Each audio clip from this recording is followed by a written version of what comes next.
আসসালামু আলাইকুম, স্বাগতম ইনফোভার্স সংবাদে। আমি মোহাম্মদ জয়েদ মাহমুদ আজকের সব আন্তর্জাতিক খবর নিয়ে হাজির হয়েছি। শুরুতেই জানিয়ে দিব সংবাদ শিরোনাম, তারপর বিস্তারিত। কুয়েতের তেল ট্যাঙ্কারে ইরানের হামলা। ইরানে পরমাণু হামলার ছক জাতিসংঘের ভেতর থেকেই, অভিযোগ। যুদ্ধের ময়দানে ইরানের কৌশলের কাছে হারছে ইসরায়েল ও যুক্তরাষ্ট্র।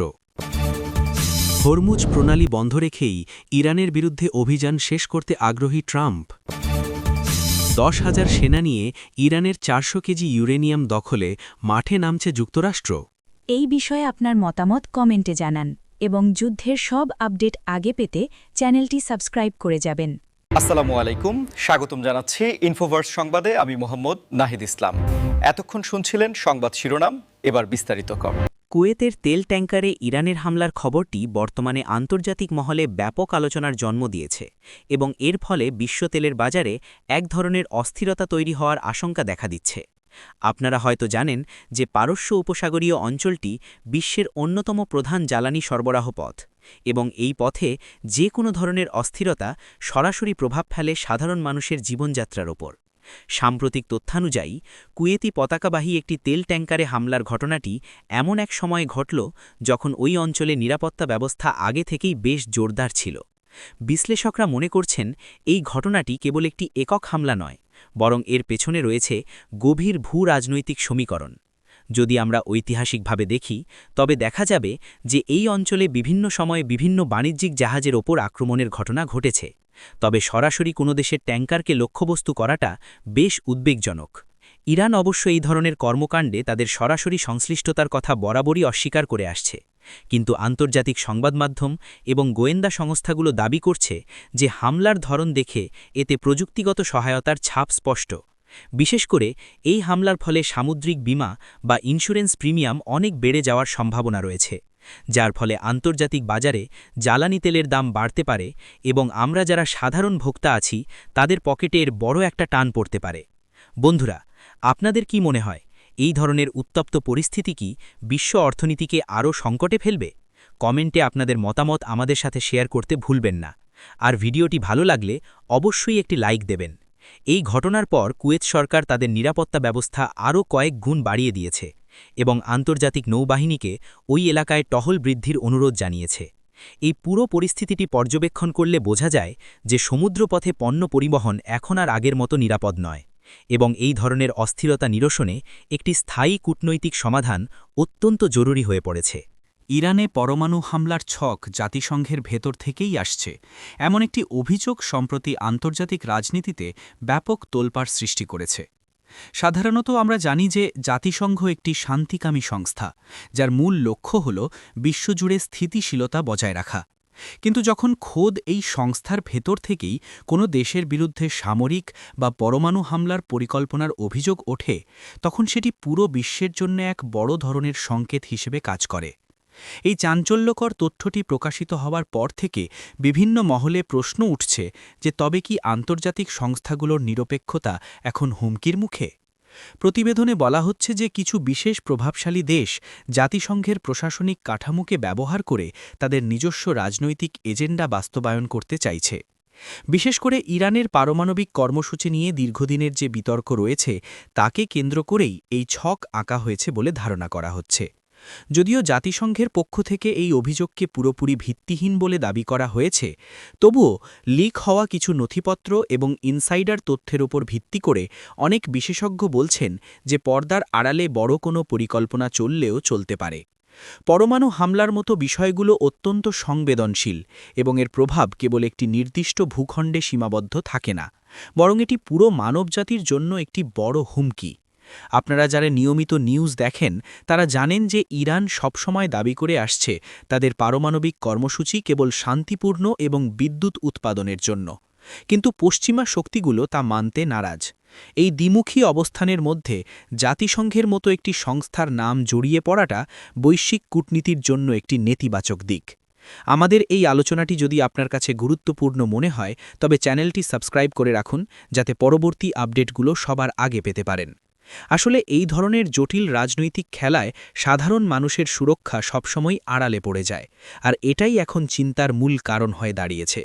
যুদ্ধের ময়দানে ইরানের কৌশলের কাছে ইসরায়েল ও যুক্তরাষ্ট্র কি সত্যিই হারছে? এই প্রশ্নটি বর্তমানে সামরিক বিশ্লেষকদের টেবিলের সবচেয়ে বড় আলোচনার বিষয় হয়ে দাঁড়িয়েছে। আমরা যদি আধুনিক যুদ্ধক্ষেত্রের দিকে তাকাই তবে দেখব যে এখন আর কেবল বিশাল সৈন্যবাহিনী বা ভারী অস্ত্রশস্ত্র দিয়ে জয় নিশ্চিত করা সম্ভব নয়, বরং এর জন্য প্রয়োজন উন্নত প্রযুক্তি এবং সূক্ষ্ম রণকৌশল। ইরান গত কয়েক দশকে তাদের প্রতিরক্ষা ব্যবস্থাকে এমনভাবে সাজিয়েছে যেখানে ড্রোন প্রযুক্তি এবং সাইবার সক্ষমতা প্রধান ভূমিকা পালন করছে। মধ্যপ্রাচ্যের বিভিন্ন অঞ্চলে ইরানের প্রক্সি গ্রুপগুলোর সক্রিয় উপস্থিতি ইসরায়েল এবং যুক্তরাষ্ট্রের সামরিক পরিকল্পনাকে বারবার বাধার মুখে ফেলছে।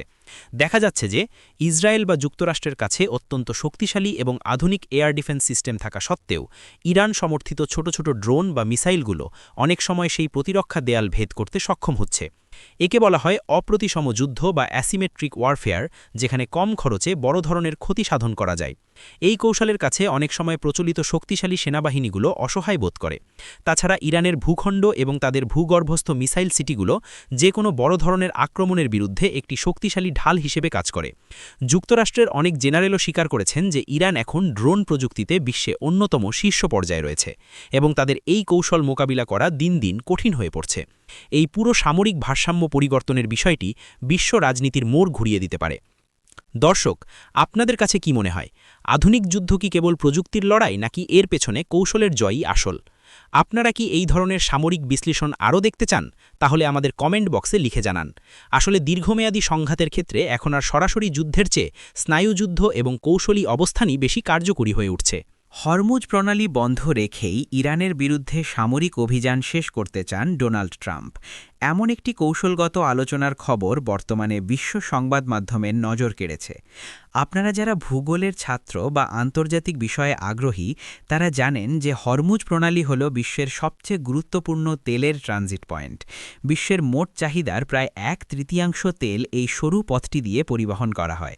ট্রাম্পের পরিকল্পনা অনুযায়ী যদি এই প্রণালীটি বন্ধ রাখা যায় তবে ইরানের অর্থনৈতিক মেরুদণ্ড পুরোপুরি ভেঙে যাবে, কারণ ইরানের আয়ের বড় উৎসই হল তেলের রপ্তানি। কিন্তু প্রশ্ন হল, হরমুজ প্রণালী বন্ধ করলে কেবল কি ইরানের ক্ষতি হবে? উত্তর হল না। এর ফলে বিশ্ববাজারে তেলের দাম এমন পর্যায়ে পৌঁছাতে পারে যা সাধারণ মানুষের ক্রয় ক্ষমতার বাইরে চলে যাবে এবং বৈশ্বিক মুদ্রাস্ফীতি চরমে উঠবে।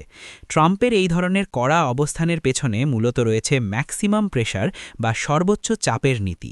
তিনি মনে করেন যে সামরিক সংঘাত দীর্ঘ না করে ইরানের প্রধান সাপ্লাই চেইনগুলো বিচ্ছিন্ন করে দিলে দেশটিকে খুব দ্রুত আলোচনায় বাধ্য করা সম্ভব হবে। তবে এই ধরনের অভিযান পরিচালনা করা মোটেও সহজ নয়, কারণ এর সাথে অন্যান্য পারস্য উপসাগরীয় দেশগুলোর স্বার্থ জড়িত রয়েছে। তাছাড়া ইরানও বারবার হুমকি দিয়েছে যে তাদের স্বার্থে আঘাত হানলে তারা এই গুরুত্বপূর্ণ জলপথটি সম্পূর্ণ বন্ধ করে দেবে। এই উত্তেজনার ফলে আন্তর্জাতিক নৌ-বাণিজ্য এক গভীর সংকটে পড়তে পারে। বন্ধুরা, ভিডিওটি ভালো লাগলে আপনার বন্ধুদের সাথে শেয়ার করুন যাতে তারাও এই গুরুত্বপূর্ণ তথ্যগুলো জানতে পারে। ডোনাল্ড ট্রাম্পের এই কৌশলটি যদি সত্যিই বাস্তবায়ন করা হয় তবে তা মধ্যপ্রাচ্যের মানচিত্র বদলে দিতে পারে এবং এর প্রভাব পড়বে খোদ আমেরিকা থেকে শুরু করে এশিয়ার প্রতিটি কোণায়। 10,000 সেনা নিয়ে ইরানের 400 কেজি ইউরেনিয়াম দখলে নিতে কি সত্যিই মাঠে নামছে যুক্তরাষ্ট্র? এই চাঞ্চল্যকর খবরটি এখন আন্তর্জাতিক মহলে এক নতুন আলোচনার ঝড় তুলেছে। সম্প্রতি কিছু প্রতিবেদনে দাবি করা হয়েছে যে ইরান তাদের পরমাণু কর্মসূচির অংশ হিসেবে যে পরিমাণ সমৃদ্ধ ইউরেনিয়াম জমা করেছে তা পশ্চিমা দেশগুলির উদ্বেগের কারণ হয়ে দাঁড়িয়েছে। বিশেষ করে 400 কেজি ইউরেনিয়ামের কথা বলা হচ্ছে, যা একটি নির্দিষ্ট মাত্রায় সমৃদ্ধ করা হলে পারমাণবিক অস্ত্র তৈরিতে সক্ষম হতে পারে বলে অনেক বিশেষজ্ঞ মনে করেন। এই পরিস্থিতিতে যুক্তরাষ্ট্র নাকি একটি বিশেষ কমান্ডো অপারেশনের কথা ভাবছে, যেখানে প্রায় 10,000 দক্ষ সেনাকে ব্যবহার করা হতে পারে ইরানের অভ্যন্তরে গিয়ে সেই ইউরেনিয়াম ভাণ্ডার দখল বা নিষ্ক্রিয় করার জন্য। তবে এই ধরনের একটি অপারেশন চালানো অত্যন্ত ঝুঁকিপূর্ণ এবং এর ফলে সরাসরি একটি পূর্ণমাত্রার যুদ্ধ শুরু হয়ে যাওয়ার সম্ভাবনা থাকে।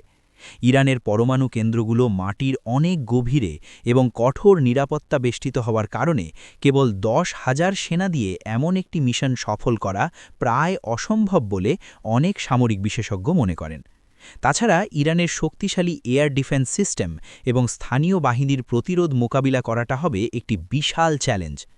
যুক্তরাষ্ট্র কি আসলেই এমন কোনো আত্মঘাতী সিদ্ধান্তের দিকে যাবে, নাকি এটি কেবল এক ধরনের মনস্তাত্ত্বিক চাপ সৃষ্টি করার কৌশল?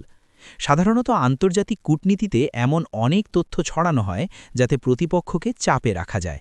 তবে ইউরেনিয়াম সমৃদ্ধকরণের বিষয়টি যে একটি বড় উদ্বেগের কারণ তা অস্বীকার করার উপায় নেই। আপনাদের কি মনে হয়, যুক্তরাষ্ট্র কি আসলেই সরাসরি সামরিক অভিযানে যাবে, নাকি আলোচনার মাধ্যমে এর সমাধান খুঁজবে? আমাদের এই আলোচনাটি ভালো লাগলে লাইক দিন এবং আমাদের নিয়মিত ভিডিওগুলো দেখতে চ্যানেলটি সাবস্ক্রাইব করে বেল আইকনটি বাজিয়ে দিন।